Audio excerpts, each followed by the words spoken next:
Huberman, and I'm a professor of neurobiology and ophthalmology at Stanford School of Medicine. Today, I have the pleasure of introducing Dr. Samur Hatar as my guest on the Huberman Lab podcast. Dr. Hattar is the chief of the section on light and circadian rhythms at the National Institute of Mental Health in Bethesda, Maryland. Dr. Hattar has many important discoveries to his name.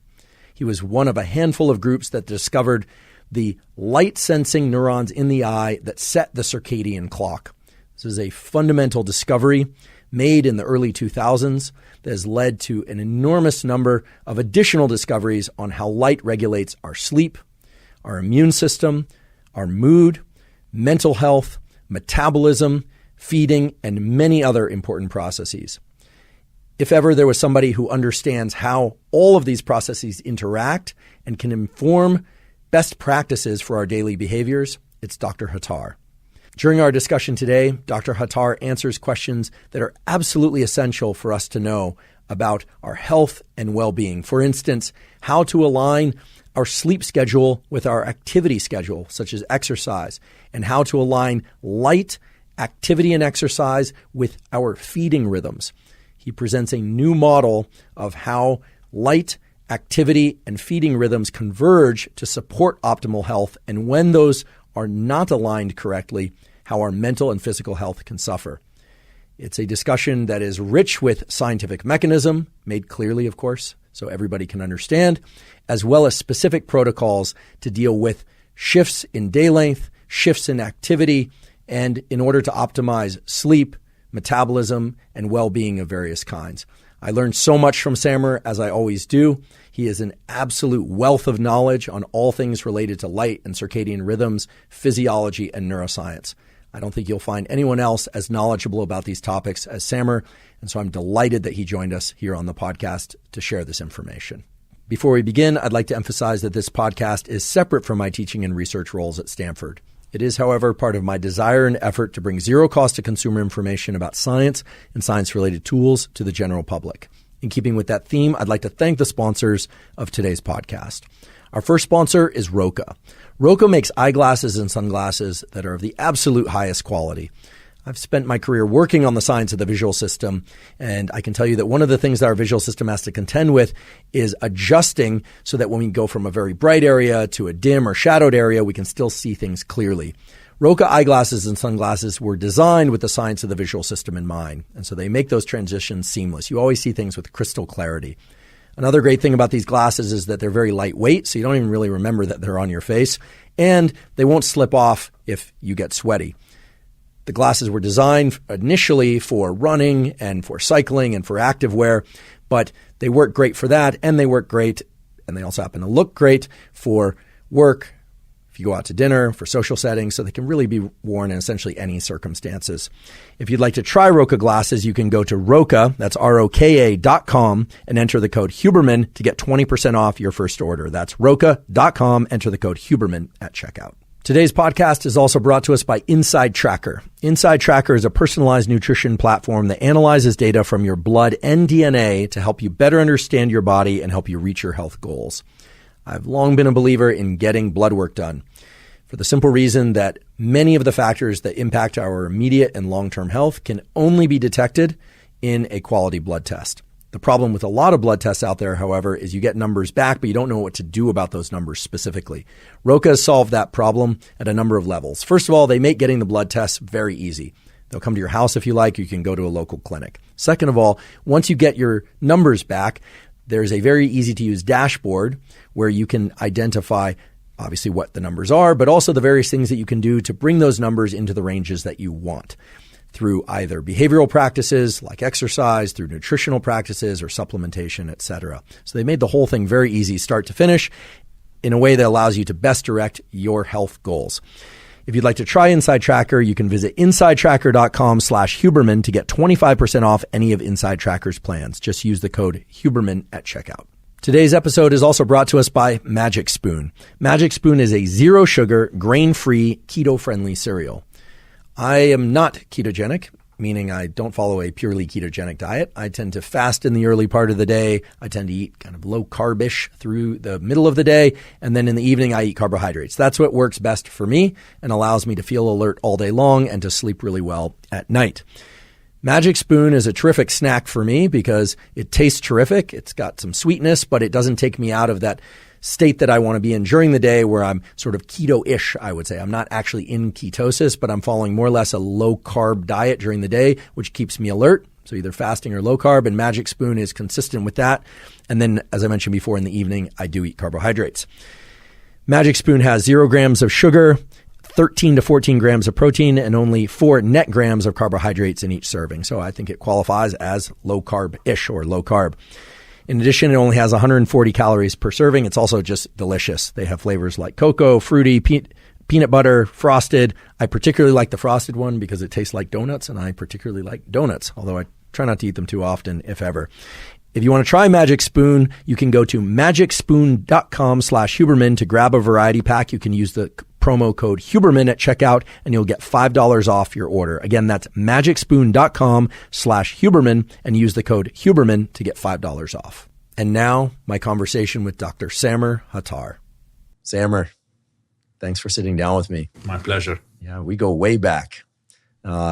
So you are best known in scientific circles for your work on how light impacts mood, learning, feeding, hunger, sleep, and these sorts of topics. So just to kick the ball out onto the field, so to speak, how does light impact the way we feel?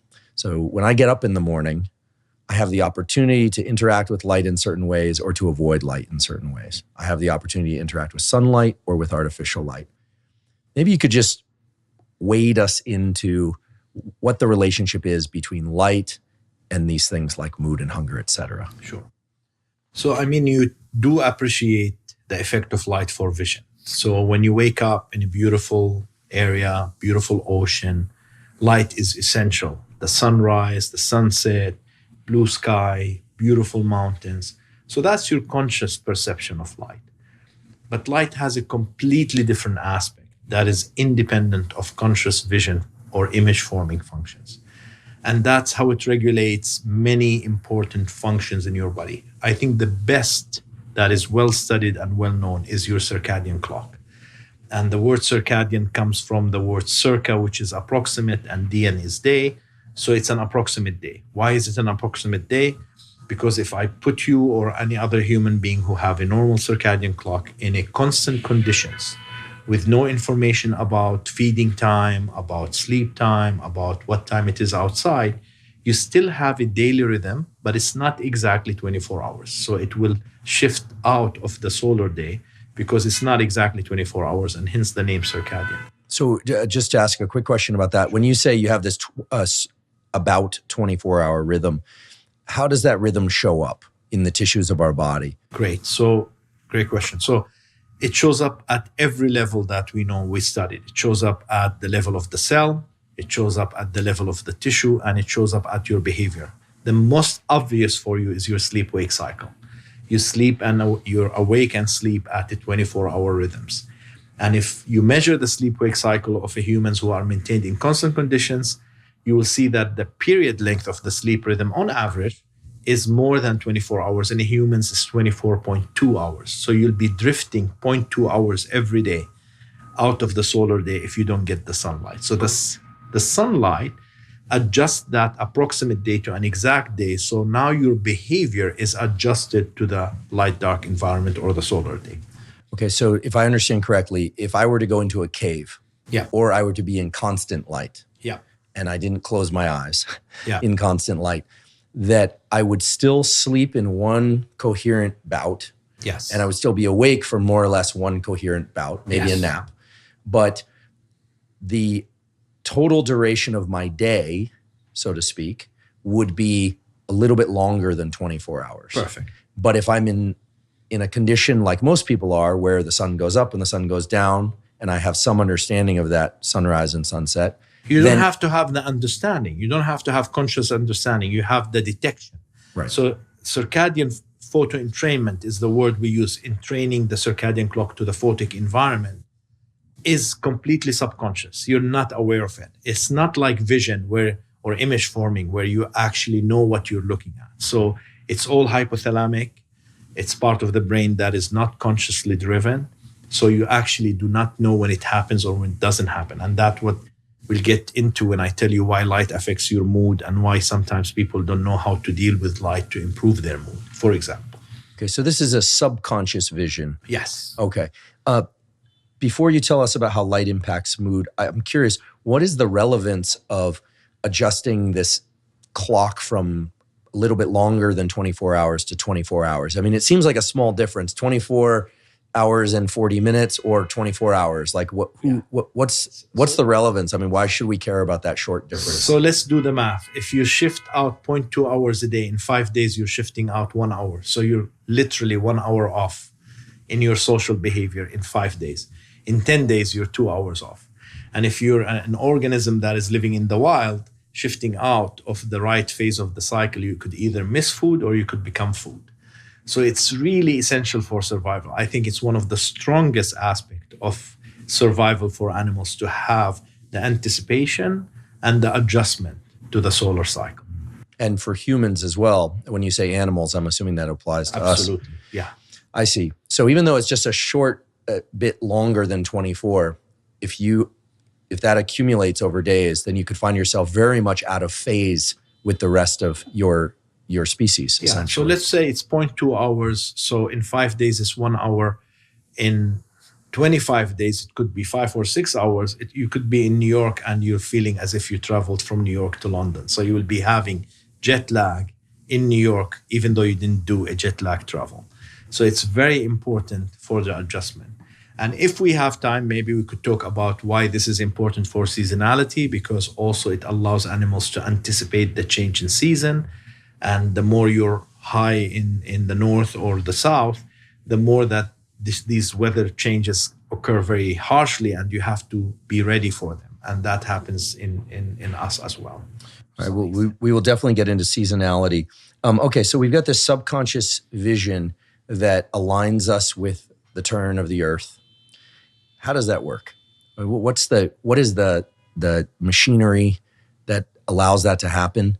And how does that machinery work? Yeah, so we knew that in mammals, including us, we are mammals, humans, that the eyes are required for this function. So if humans are born without eyes or the optic nerves are damaged, humans are not able to adjust to the solar cycle. So we know that the eyes are required.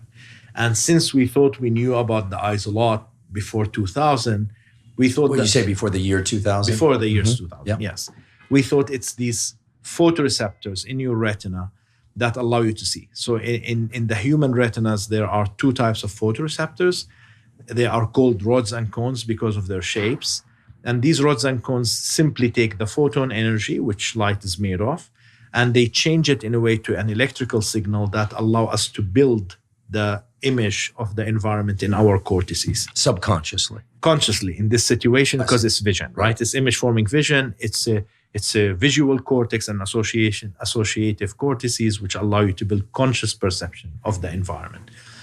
However, people have found, including me with the work of David Burson and Ignacio Provencio, that there is a subset of ganglion cells. The ganglion cells are the cells that leave the retina, their axon, leave the retina, and project to the brain. So these were thought to only relay rod and cone information from the light environment to the brain. We found that a small subset of these ganglion cells are themselves photoreceptors that were completely missed in the retina. And these are the photoreceptors that relay light environment subconsciously to the areas in the brain that have and house the circadian clock or the circadian pacemaker, which adjusts all the clocks in our bodies to the central brain clock that allows them to entrain to the 24-hour light dark cycle. Incredible. So in the year, as I recall, because I was a graduate student at the time, in the year 2000, there was this landmark discovery made by you, Iggy Provencio, David Burson, and others, that these cells exist that can communicate day and night information to the brain. Yeah. In this very small subset of cells. Since then, I've heard, but maybe you can confirm or refute, that this system that connects the eyes to the rest of the brain is actually the most ancient form of vision, that this is probably the form of vision that some early version of human beings had before they had pattern vision, before they could see colors and shapes and motion and all that. And that the same cells that perform this role are actually similar to insect eyes. I think I heard David Burson say once that we actually have a little bit of the fly eye in our eye. What's he talking about? Yeah, so it's really interesting actually, because these same IPRGCs, we discovered they contribute a little bit to image formation, and now work from Tiffany Schmidt specifically have proven that they do contribute to image forming functions. But they contribute to very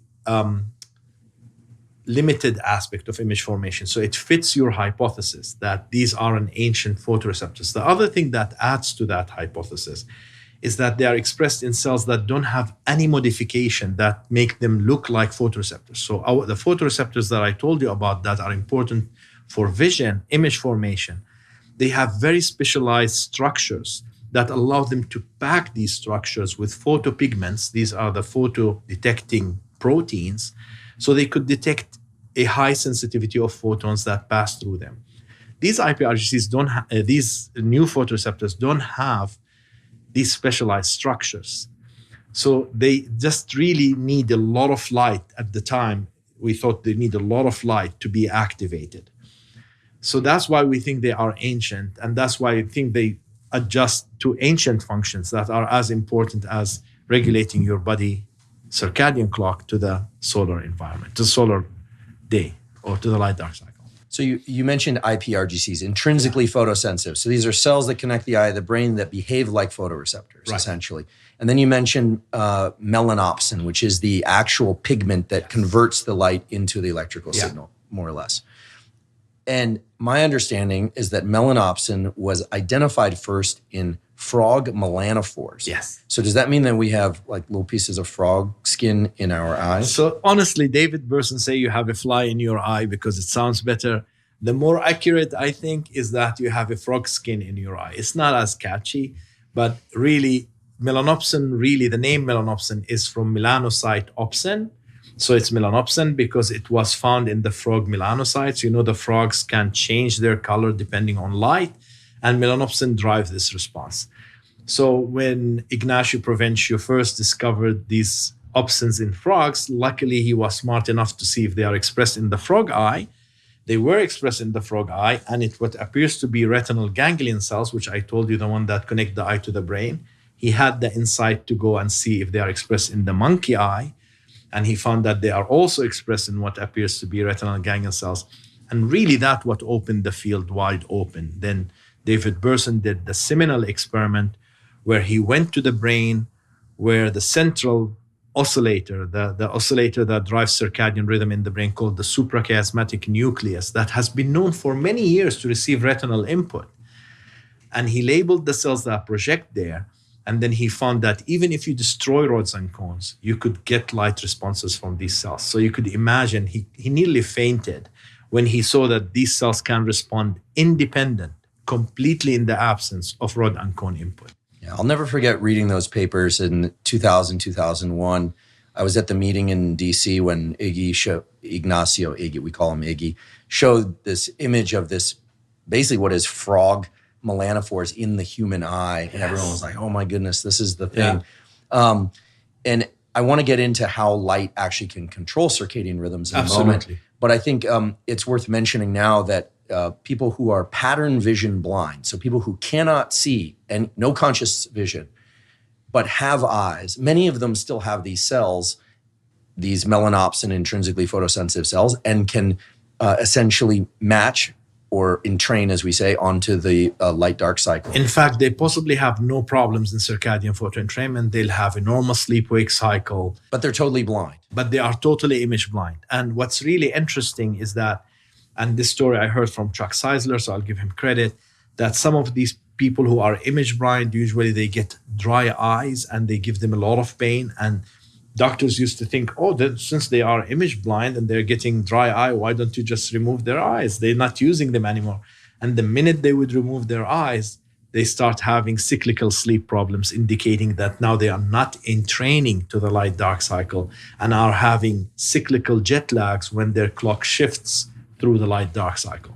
That's really interesting. And I hear from a number of blind people, in my various aspects of my job, and a lot of them have issues with sleep, I think, in part because they don't realize that they too need to see light at particular times of day or night in order to match their schedule. Absolutely. Well, I think that's a perfect segue for us to talk about how light and viewing light can impact our sleep-wake rhythms. And then we will move into some of the other ways in which light can impact other forms of bodily function. Yeah. So I love the way you set it up, because one of the most interesting and difficult aspect of trying to educate people about light effect on subconscious vision is that it's subconscious. So we're all aware of what we think is intensity because we see the room. But if you talk to people who know how to take photographs and stuff like that, they know that the intensities varies greatly. But our system, because we have to see the same way in very bright conditions and very dim conditions, we're not very good at estimating intensity consciously. So when you try to tell people about intensity, you really struggle because they think they know intensities, but they really don't. You mean light intensity? Light intensity. Yeah. So that the cones themselves have an incredible ability to adapt to different light conditions. So you can see at all different conditions. Otherwise, it'll be a disaster. If you don't change the setting on your camera and you go from inside the room to the outside, it becomes completely white. You don't see anything. So if your cones don't adapt to the environment, then you're not going to be able to see in this room and on the beach, right? But the problem is your IPRGCs, the cells that we talked about, they measure intensity pretty well. They really know what intensity is. They have a very good linear measurement of intensity. They don't adapt as well. They don't adapt actually that much, to be honest. So that tells you that subconsciously the system is used to measuring light intensity in a natural environment. Because when you're in a natural environment, you don't have, industrialized lighting, then your system is functioning very well. But now, when we change these environments, we could really mess up ourselves. So you have to teach people how to understand intensity. And that's something that you have to explain to people. And I think I love to do it myself. I do it in what is called the lowest amount of light required to allow you to see comfortably. So you have to do this as a fun experiment. Okay, so explain to me how this goes. And maybe we could break it up in the day into 3 or 4 parts. So let's say, assuming that most people wake up in the morning, as opposed to night shift workers, et cetera, we could talk about later. But they wake up in the morning. So let's divide the day into quarters. What is the proper way to interact with light in the first part of the day? So I honestly think the easiest thing is waking up. Get as much light as you can. To your eyes. Yeah, it's really nice. Your system is primed. If you're entrained, it's primed to get light. The sun should be out. Most animals in the wild, they actually seem to track the sun. The sun has a huge influence on life on Earth. It's actually, life on Earth is because of sun. So that's easy. In the morning, when you wake up, you need light. Okay, so what is the behavioral practice that you recommend? Let's say somebody is in a condition where there's a lot of cloud cover. Yeah. Is it important to get outside? So I have to tell you, the cloudiest day is going to be much more brighter than your room. You could ask any photographer. A cloudy day, unless it's really dark clouds, usually cloudy days have much more bright outside than inside the room, even when you have good lighting inside the room. So I think in the outside is usually, even when it's cloudy, you're going to get enough intensity to help you adjust your cycle to the day-night cycle. So how long do you, these are general rules of thumb, but Absolutely. How long do you recommend people go outside? So if you do it daily, you possibly need if you do it daily, because remember, this thing is going to happen on a daily matter. So I would say so the clock is tracking it on a regular basis. Absolutely. It's photon counting, it's tracking. I would say 15 minutes. If you don't do it daily, you may want to increase it. And we'll talk about when you travel what you could do. But yeah, 15 minutes should be fun. You do it more, it doesn't hurt. And through a window, my understanding is that through a window, it dramatically decreases the amount of light energy coming in. It depends of how thick the windows are and how dark they are. But it's also nice to go outside and to feel the season. Sunglasses off. I don't use sunglasses. But you have your Jordanian photopigment, so that's right. That's Whereas right. my eyes are very sensitive, right? No, but I personally, if I'm in the shade or if it's not incredibly bright, I try to, especially in the morning, but I'm also an early person. So we have to differentiate between early. What time do you wake up? I wake up at 4:30 in the morning. But the sun isn't It's not out yet. So what do? You turn on artificial lights? I usually don't turn on artificial light because I know the sun is going to come up eventually. But that's why I don't like the change in the timing that they do. Wait, but what do you do between 4:30 a.m. and 7 a.m.? I mean, I look at my computer and my phone. So possibly I get enough light. Okay. But in reality, I mean, as long as you let your body get the morning sunlight, which I think is really, to me, and there's no evidence of this, but to me, this is, if you look at all animals, plants, this morning sunlight seems to be very important. And we don't have experiments to show it, but I have a gut feeling that it has a huge impact on humans. Well, Jamie Zeitzer's lab at the Stanford Sleep Lab has shown that these early morning light flashes can adjust the total amount of sleep that one will get, makes it easier to get into sleep. Absolutely. Okay, so and Ken Wright also did this beautiful camping experiments that showed. Right, maybe you could describe those because those are beautiful experiments. They are beautiful experiments. He took these college students that had a late onset of sleep and late waking time, and then he said, let's go camping and just don't use any artificial light, and you could go to sleep as late or as early as you want and wake up as late as early. And he found a huge shift in their sleep pattern just by exposing them to the light dark cycle. I mean, it lasted. And it lasted. Even after they came back. Exactly. I think it was 2 days of camping, reset the circadian 7 days, but it lasted. Yeah, it's pretty amazing. Yeah, it's really incredible. Okay, so get bright light of some sort early in the day, ideally sunlight. Even on a cloudy day, it's going to be brighter than indoor light. So that's easy. Okay, so then... And the other thing that I would like to mention to people, if you think it's very dim outside, let's say it's very cloudy, stay longer. So remember, intensity is only one component. Duration is also important because remember that the circadian system is not like the image system. In the image system, you have to change every second because you're looking at different objects. You have to change your perception. But for the circadian system, it's trying to figure out where am I in the day-night cycle. So the more you give them the information, the better you are. So if it's very bright, you don't need a lot because it's clearly going to make you fire like crazy. But if it's not bright, stay longer. Stay for 1 hour. Have your coffee outside or something like that. It's just going to help. I think you said something extremely important, which is that this circadian system is trying to figure out when you are in time. Exactly. Not where you are in space. Sorry, I said where you are in time. Yeah. I meant when you are. Oh, no, I wasn't correcting you. I just meant that I think fundamentally that's the incredible thing about this system. Absolutely. That you have this clock, this 24-hour clock in your brain, but it needs to be synchronized to the outside. So could we go a little deeper into this circadian setting behavior and come up with some general rules of thumb? So let's say it's a very bright day, extremely bright. No clouds, the sun's out. You said 10 minutes, 15 minutes. And I'll tell you, if you're sensitive, you don't even have to go in the sun. You could be in the shade. There's going to be so many photons out there in the shade. It's going to be perfect. You don't even have to see the sun. You don't have to have the sun. It's great for vitamin D. That's a different story. You could do this for your skin and protect your skin. That's not my area of expertise. But for that effect on the circadian system, as long as you're outside in the shade and it's sunny day, 10 to 15 minutes should be ample amount. Okay. And then let's say it's kind of overcast.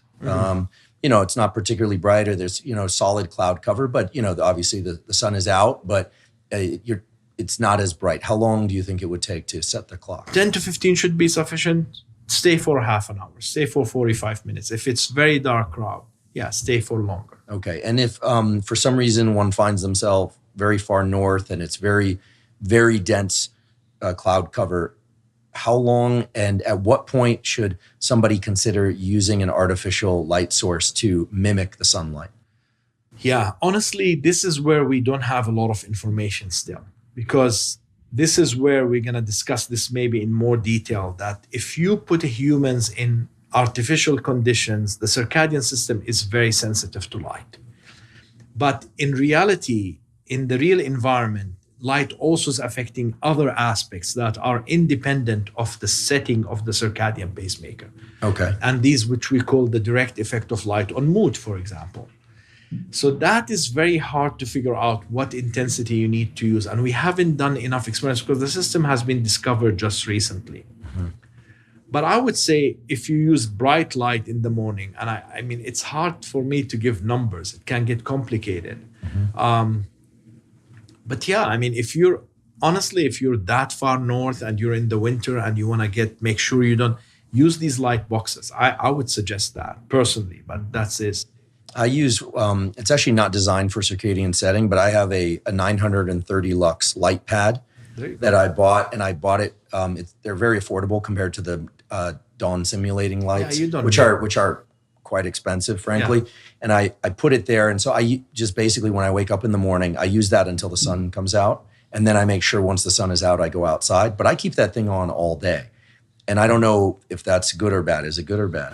I don't think being exposed to bright light in the day is going to ever be bad, because really, if you're outside in the day, unless, the worst is going to happen if the temperature is very high, your body is going to say, don't dehydrate and go to sleep. So you could tell actually sometimes when it's very hot, the more you get exposed to bright light, the sleepier you feel in the afternoon, which is counterintuitive. And that's to protect us, you think, against dehydration? I think if you think about the human evolution from near the equator between noon and a certain time in the afternoon, it would have been very hard for you to maintain physiological homeostatic function being active at this very high temperature time. So I think napping was a way. That's why I think it has a major function, which is still, napping was a way to somehow take you away from that dangerous zone. And maybe that's why people in the north, they say in the winter we can't wake up in the morning because they don't have this long light, so they sleep it more at night. But in the summer, they say we feel like we can't go to sleep. We have to put all these dark curtains.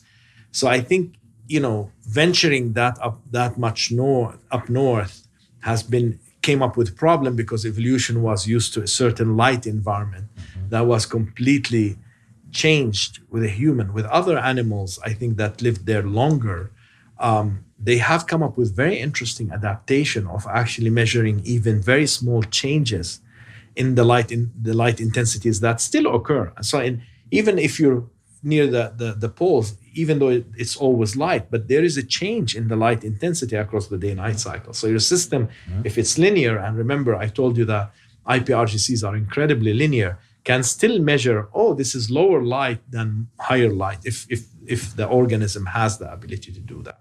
I see. It's interesting. I've spent so much time learning from you, fortunately, about these cells, and yet I never really appreciated until now how, on the one hand, they are tracking the amount of light to understand when we are in time relative to the 24-hour cycle, but also that you keep mentioning this linear measurement of intensity, that they really are trying to figure out when we are in time by measuring the intensity of light. And of course, the sun is the most intense source of light available to us.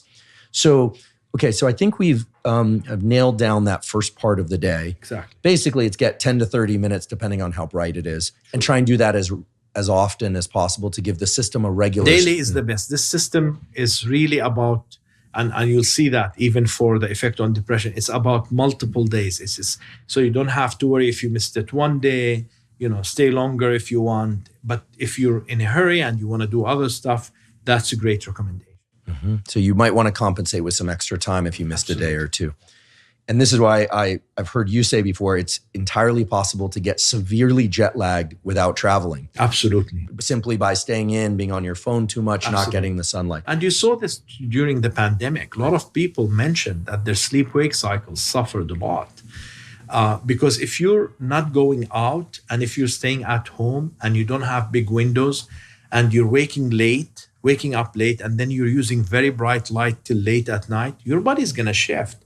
And now your day is going to start, instead of like really when the sun comes up, let's say at 6 o'clock in the morning, your day is going to start at 11 o'clock in the morning. That's what your body's going to think is the beginning of the day. So then you're not going to be able to sleep at 10 o'clock at night, because now that's really for your body is completely different timing. And you could see this happen during the pandemic at a very high scale. People got delayed in their sleep-wake cycle a lot. And there is this idea of chronotypes that we all each intrinsically have a best rhythm of either being a morning person, you called yourself an early person, or a night owl, or more of a kind of standard, to bed around 10:30, up around 7 type thing. And I think there are now good data, correct me if I'm wrong, from the National Institutes of Mental Health and elsewhere showing that the more we deviate from that intrinsic rhythm, the more mental health issues and physical health issues start to crop up. So there is great data on this, and there is a couple of things that complicate this. The first is the people who usually are late. They tell you that the society doesn't accommodate. What by late? What do you mean? People that wake up late and go to sleep late? Go to sleep late and wake up late. They have an overwhelmingly higher level of depression and failures. I mean, clearly, the reason the people say sleep early, wake up early, you're better, because human notice that people who go to sleep early and wake up early, they do better in life. They notice that. They just perform better. They perform. But the question is that intrinsic to the system, or is that society? Because society start things usually early or late. That's a hard question. We discriminate against late risers. In a way, we discriminate, right? But the other explanation is Ken Wright's experiment. These late risers, if they were truly chronotypically late, why would they shift so easily when you put them in the... If you were really chronotypically late and there is a phase relation between the light-dark environment and your circadian clock, then doing this camping experiment should not have caused much changes, because it's not that light is going to affect you in a certain way. Is that this is the relationship that your body decided that I'm a late sleeper, late waking. So I'm still unable to figure out how much of this late waking up is controlled by the light environment and how much is intrinsic. I'm sure there are differences, but are they as big as we see in the environment? Because you have people that go up to sleep at 7 p.m. and wake up at 1 a.m. These are clearly advanced phase. So people that go to sleep at 7 p.m. and wake up at 1 a.m. and feel good doing that. I'm not so sure they feel good, but a lot of the time you talk to people, they say they are high achievers, but they suffer because, they go to 7 p.m., wake up, advanced phase sleep syndrome, they call it. They call it a syndrome. But then you have people who would not be able to sleep till 5 a.m. and not be able to wake up till 3 p.m., right? And I'm not so sure that the circadian system is that variable in the human population. Clearly there are maybe some genetic factors that make a small percentage of like everything with a bell shape. But I think most of the time, the light environment may play a role. And once, as we've talked about, this is a long-term effect of light. Once you get into a rhythm, and I don't mean it as a pun, in reality, once you get into a rhythm, it's hard to break out of that rhythm, because if you start sleeping late and waking up late, you're not getting the morning sunlight. Right. And so you're just going to be late. And if you're like me, waking up early, you're getting the morning sunlight. You're getting what Zeisler said. I said his last name wrong. The one in Stanford who did Jamie Zeitzer. Zeisler. Yeah. He actually worked for Zeisler. So Zeitzer and Zeisler. Yeah, there are a lot of Z's and I's in their names. Yeah. Both phenomenal scientists. Yeah. What it seems to me is the case is that the only way to really know if you're meant to be an early bird, as they call it, an early person or a late person, or somewhere in between, is to get morning sunlight and figure out whether or not that makes you feel better. And to understand, to be educated about how to measure intensity, how to measure, I put it between quotation, because you either get a measuring device, but you cannot depend on your eye to measure intensity. Okay, so how do we do that? Because you keep coming back to this. So that tells me that's important. It's very obviously, important. So there are apps, like free apps, like Light Meter, where you can walk around and hold the button down and see how many lux, are in These their are environment. complicated because you have to point them to specific regions. Right. So how do people start to develop an intuitive sense of the measurement of intensity? Yeah, I think at one point I posted on Instagram how I keep my nighttime at home. And I found out that my night vision is very strong. So I found out that especially in the winter, I only need candlelight. So I literally use these tea lights. and I put like 15 or 20 of them. How romantic. And it's so nice. I could see it clearly doesn't affect my circadian system. You and your cats. And my wife. And your wife, it's just great. Yeah. It's just great, right? But I don't expect people to have the same night vision as me. So I tell people, do the experiment. So if you put 3 or 4 lights in your room, switch 2, sit for 15 minutes. Switch 2 off. Switch 2 off. Let's say you're using 5. And see, after 15 minutes, you will not recognize you switch these 2 off. My gut feeling is that most people would need at least 10 times less light than they use at night to see.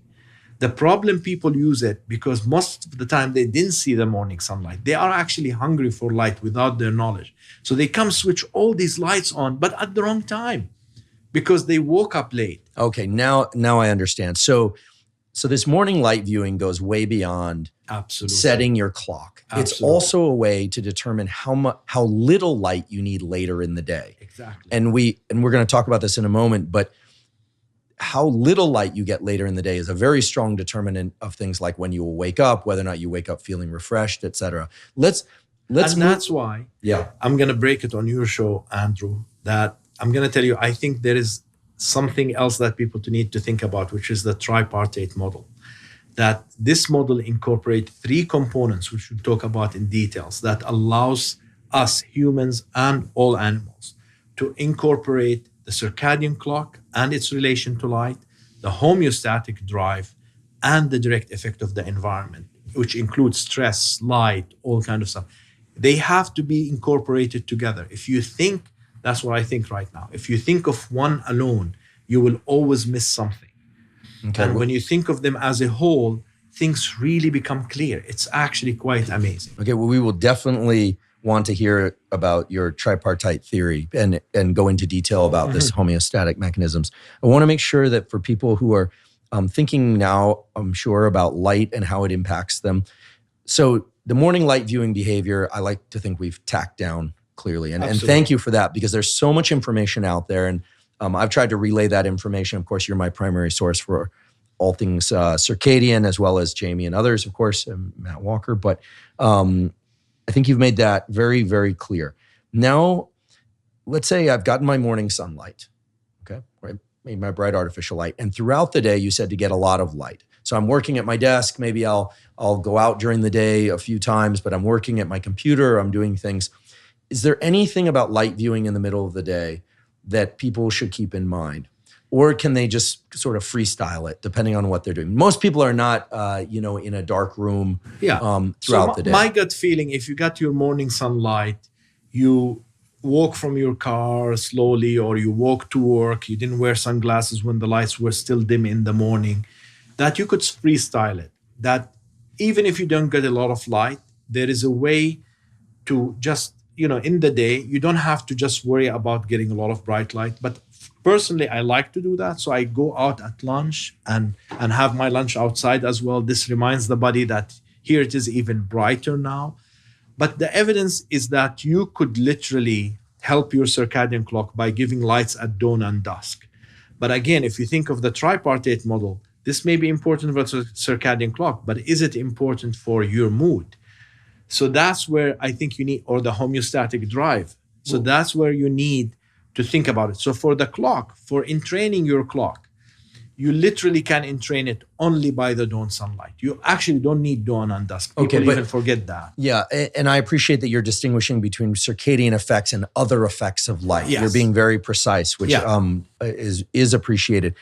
Until we hear about this tripartite model, which we will cover, for the sake of the discussion, let's treat the light viewing behavior as what are the benefits or drawbacks of viewing light for all biological purposes, not just circadian settings. So in the morning, it's clearly going to set the clock.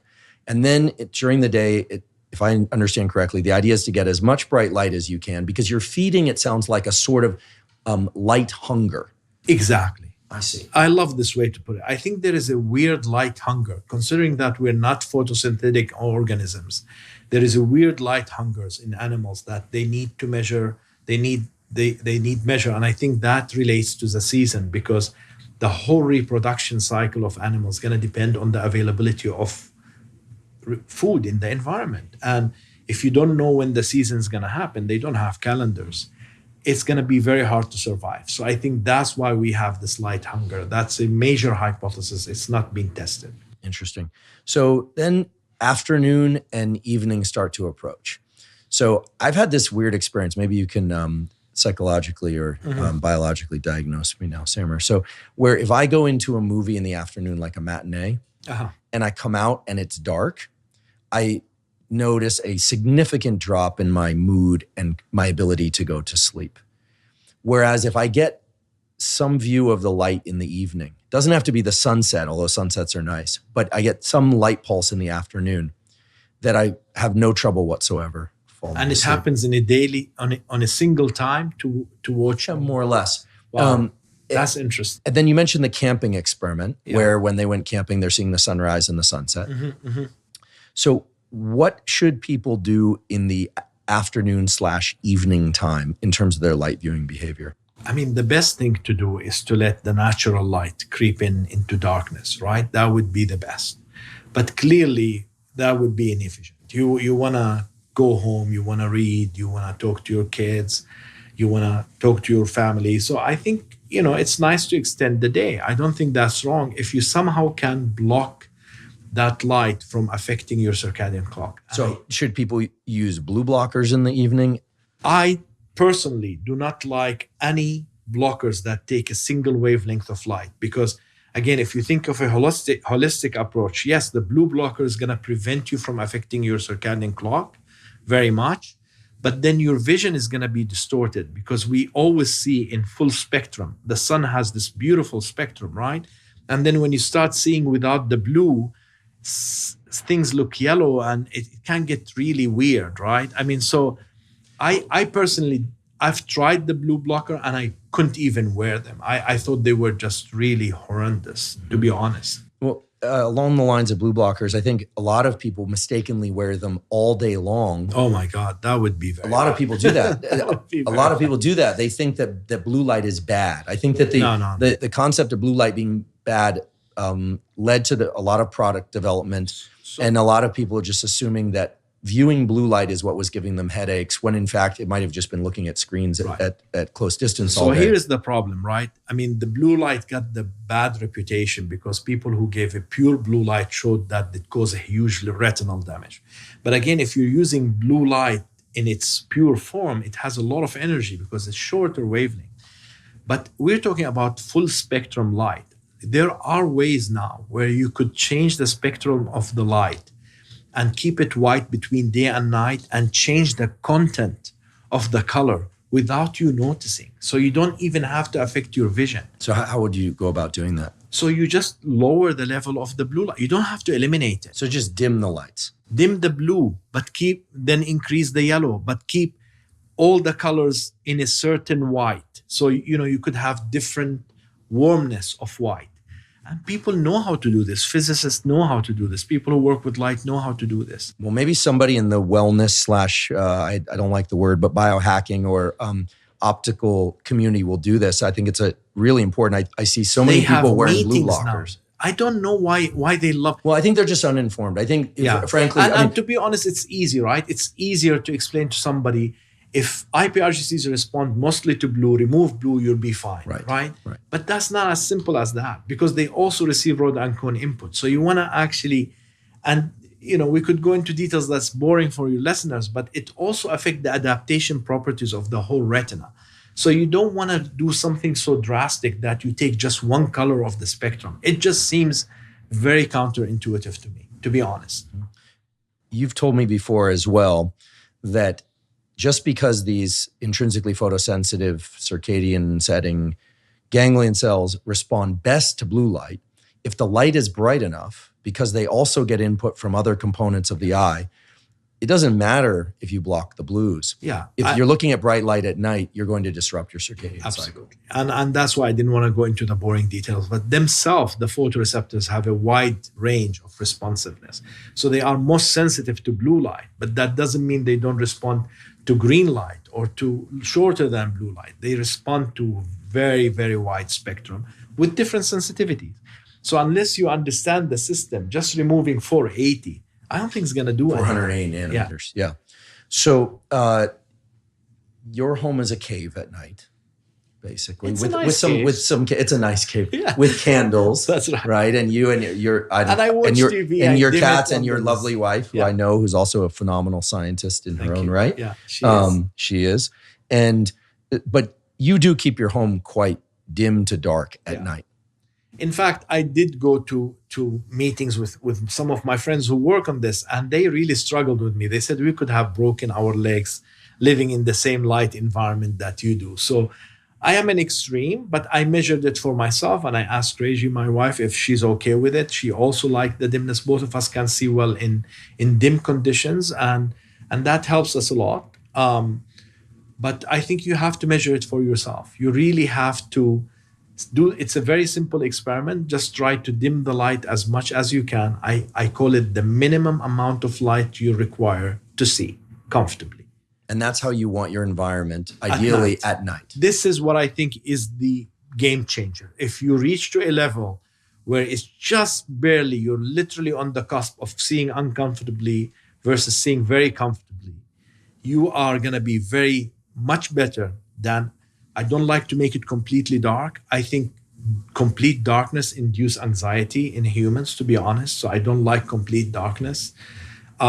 In fact, kids don't like complete darkness. They like a night light. Even nocturnal animals don't like complete darkness. I mean, we have studies in animals that are nocturnal that if you put them in complete darkness for several weeks, they have severe anxiety and depression-like effect.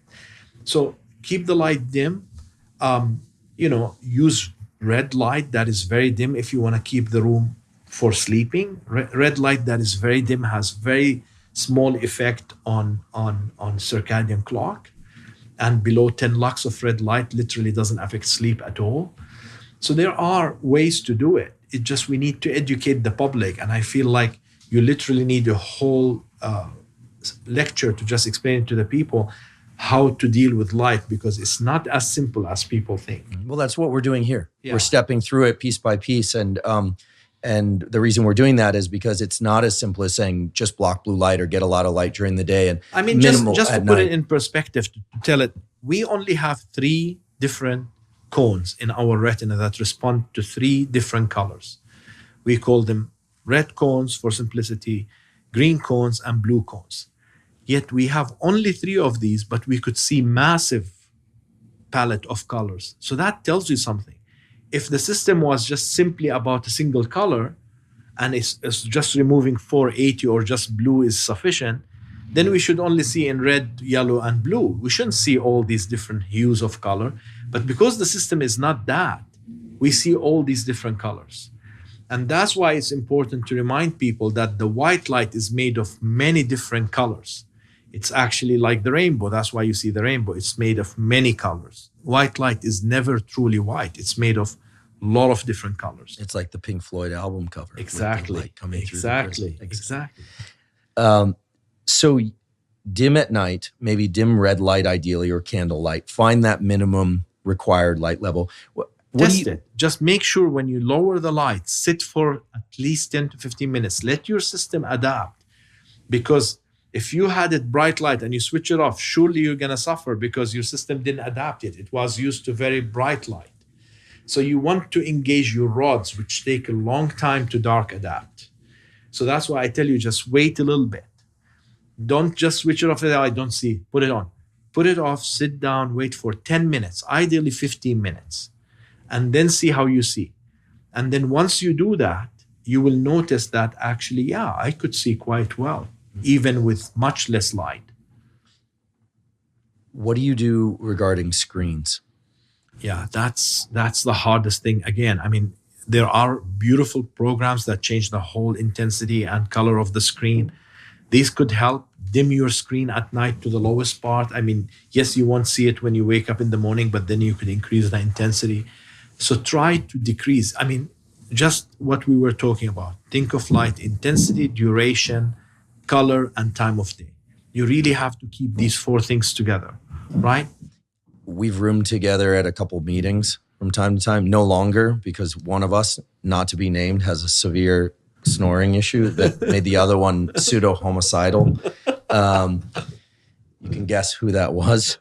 But I've seen you check your phone after dark once or twice. And you did it by sort of pointing your phone away from you, right? Yeah, absolutely. And actually, I'm sort of half joking, and you dim it quite a bit. I'm sort of half joking, but it actually makes sense that, if you shine a flashlight in your eye, it's much brighter than if you shine a flashlight on the ground. Light only go in direct line. So if you just look on the side, most of the light is going to go this way and you're only seeing this way. So okay. So, and as silly as that might seem to people listening, I mean, what it means is that getting bright light in your eyes at night is something that you really want to avoid. But there is the reality that, and even when I check sometimes, if I have something and I check it so fast and switch it off so fast. So I'm also aware of the messages. duration. I'm also aware of the duration, right? So duration, intensity, color, and time of day. Ideally, I should not check iPhones and iPads. I don't use iPad at night because it's hard to lower it enough because it's a huge. But even my iPhone, I try not to use it at night. And like once it becomes 8:30 or 9, I don't look at it at all. Unless it's World Cup or Euro Cup, in which case Samur's on 24 hours, right, everybody. That's only every 4 years. He's a big soccer fan. All right, this has been incredibly, no pun, illuminating. Let's talk about the relationship between light and some of these other non-circadian or pseudo-circadian effects. And we will try and link those. But you had what I consider absolutely landmark, beautiful paper published in Nature a few years ago, showing that if you disrupt the exposure to light or the timing of the exposure to light, that there are dramatic effects on the stress system and on the learning and memory system. Maybe we could talk about each of those separately or together. What are the effects on stress and the effects on learning when light viewing behavior and sleep-wake cycles are disrupted? Yeah. So just to remind you, you know that, but to remind your listeners that I was trained as a circadian biologist. So I really was indoctrinated into thinking that light has to affect the clock, which then cause all these different effects. So that's what I believe. That's my dogma. That's what would have made me really happy. And then Tara Legates and Cara Ultimus joined the lab and we started discussing a lot of data. And we said, what if there is a direct effect of light that we're missing, independent of the circadian clock? So this is not an easy question to answer, because as we've been talking all along, light affects the circadian clock. So how could you give light at different times of the day and not mess up the circadian clock? Luckily, we came up with such a way. And that's why it was important to do these experiments the way we did them. And we proved that this light-dark cycle does not disrupt the clock. There is still a circadian rhythm and does not cause sleep deprivation. And yet, surprisingly, if you give light at the wrong time of the day, even without disrupting the circadian clock or without causing sleep deprivation, as you mentioned, you get huge mood changes in the organisms and you get learning deficit. So this really, and at the time, people have really hit us hard. I mean, it was really hard to publish this work and you could, yeah. Well, it came out in Nature, so yeah. In the end, you prevailed. But I want to make sure that I understand. So you're saying that, yes, there are effects of light on the circadian rhythm. Absolutely. Sleep, meaning sleep and wakefulness. Yes. And their timing. However, there are direct effects of light on mood that can be dissociated from the effects on sleep and waking.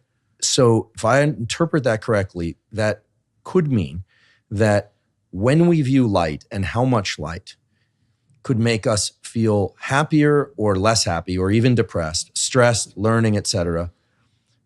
Bingo. Even if we're sleeping and waking up at the appropriate times. Bingo. I mean, eventually, because we're talking about the whole system, eventually when you start having the other problems, you also develop sleep problems. But you're absolutely right. And in fact, now research from Diego Fernandez in the lab have found that now we know that they actually require different brain regions. So we don't only have a theory, we don't only have a light environment that showed they can be dissociated. We know that they use completely different brain regions. So the SCN that I told you about earlier, the place where the central pacemaker is, the one that receives direct input from the retina through the IPRGCs to adjust your circadian clock is not the area that receives the light input for mood regulation. It's a completely different brain region. What's the brain region called? So the brain region, we called it the perihabenular nucleus. I'm not so sure how good or bad the name, but it doesn't matter. It's the PHB. And what's really amazing, this region also receives direct input from the IPRGCs, but projects to areas in the brain that are known to regulate mood, including the ventral medial prefrontal cortex, which has been studied for many years to be impacted in a human depression. So just by this amazing serendipity to find that a region that is so deep in the advanced brain, like the prefrontal cortex is your executive brain, one of the most elaborated in humans, to see that they receive input from these ancient photoreceptor was stunning to us and told us how much we didn't understand the importance of light on a human behavior.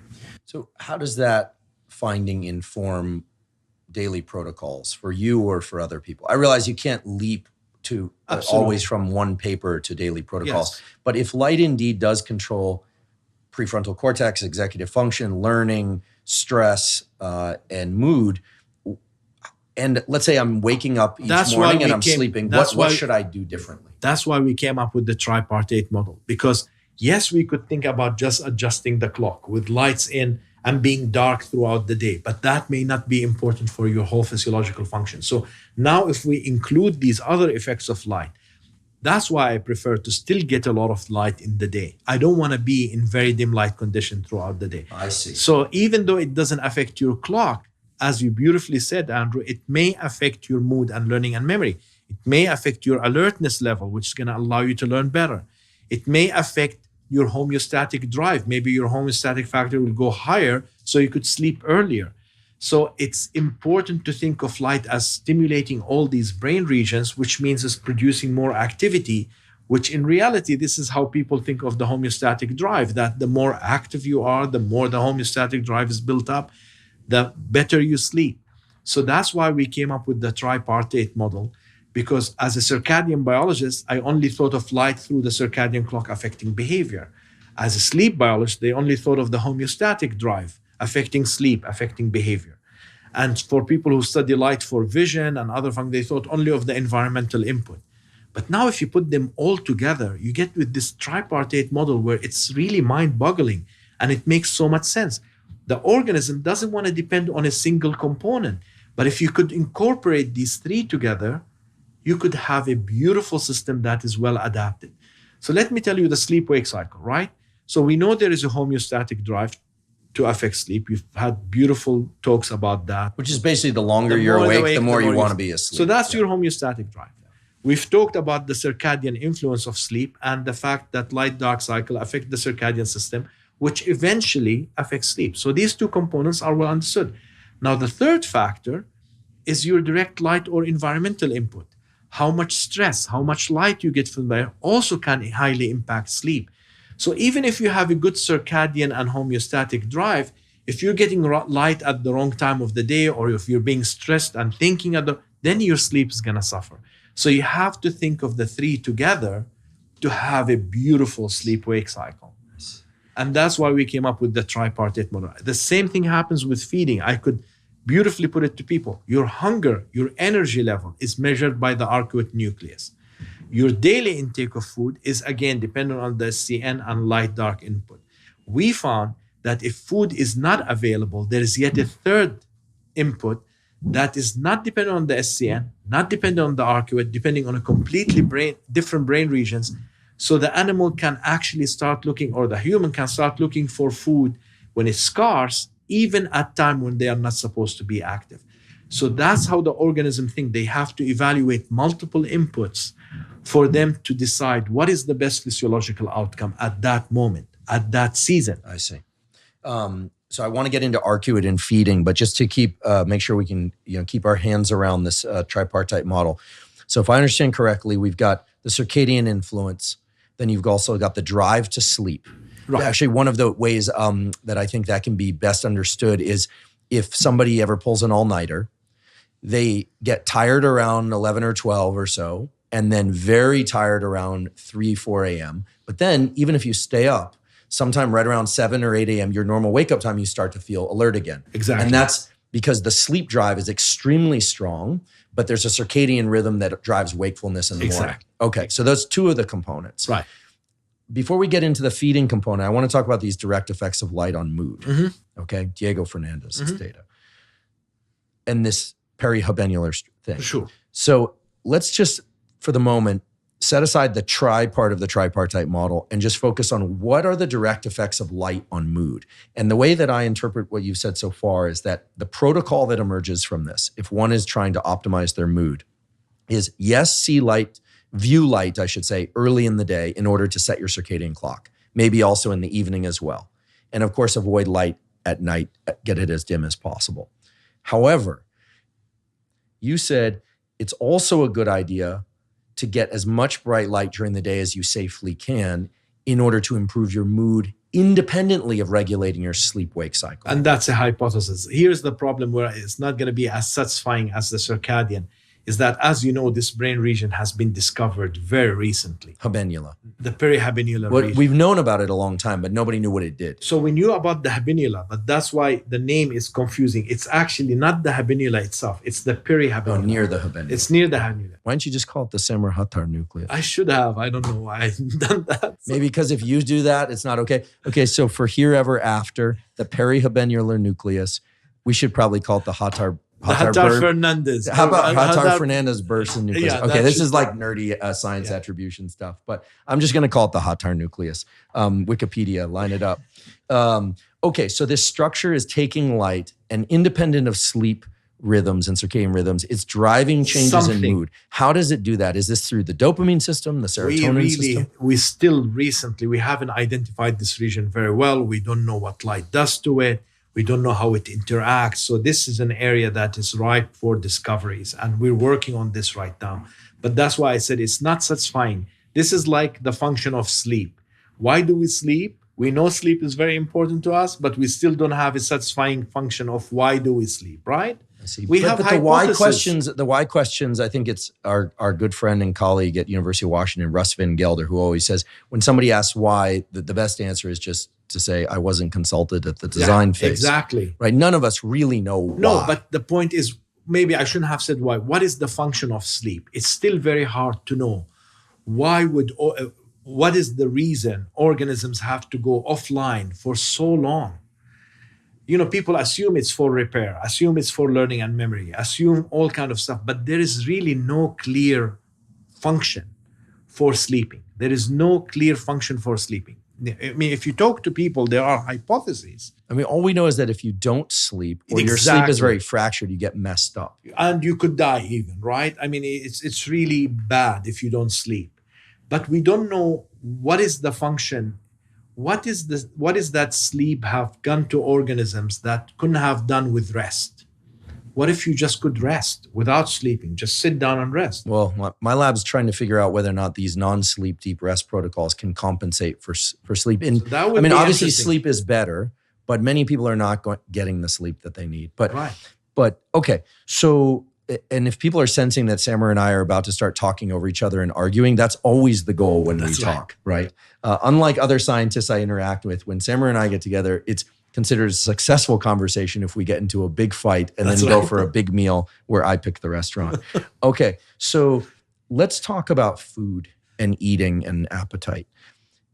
You had yet another, yes, I greatly admire your success in this way, yet another incredible discovery showing that there are direct effects of light on appetite and feeding behavior. Maybe you could just summarize those results and honestly, that paper is the one that allowed us to come with the tripartite model because we were thinking completely wrong about it. We wanted this experiment. It'd be fun for your audience to hear why we started this experiment. Remember that when we discovered the IPRGCs, we figured if they are the only relay to entrain the circadian clock, then you could kill them and have an animal opposite to the one that we spoke, or a human opposite to the one that we spoke about earlier, where